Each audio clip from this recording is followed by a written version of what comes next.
Transplant पर normally समस्त को ट्रांसप्लांट पेशेंट मान को जीवन सारा किडनी इम्यूनोसप्रेसिव मेडिसिन खाया पड़े।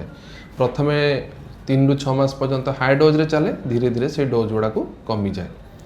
तो ये जो इम्यूनोसप्रेशन डोज टाक प्रथम जिनस हूँ रेगुलर टाइम रे आउ रेगुलर प्रेस्क्राइब्ड अमाउंट रे ही खाइबा दरकार।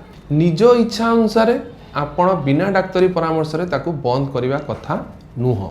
निज इच्छा अनुसार तार डोज मॉडिफाई करिवा कथा मध्य नुह।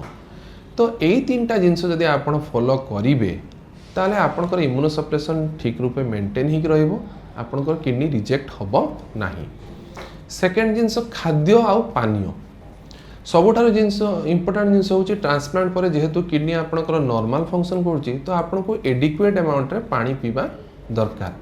किंतु धरा जो आपनक हार्ट रे किसी प्रॉब्लम अछि बा हार्ट फेल्योर अछि, आपनकर गोड़ मुह हाथ फुलुची, से कंडीशन रे डाक्टर को परामर्श रे ही जलीय अंश निरूपण करबा दरकार।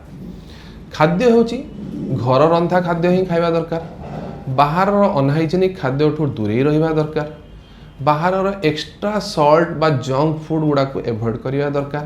ता सहित जो जो जिनस गुड़ा को दर सिझा बा बिना रंधा की दिया होची जेमता कि सी फूड ए सब जिनस को एवॉइड करिया दरकार। पनीपरिबा और फल को जदि आपण खाउछन भल से धोई की खाइबा, काटी की चोपा छड़े की खाइबा दरकार। आउ मु भाबे जे सब बेले घर रंधा खाद्य एडिक्वेट अमाउंट रो प्रोटीन खाइले आपनकर किडनी सुस्थ रहिबो, ताले आपण मध्य सुस्थ रहिबे।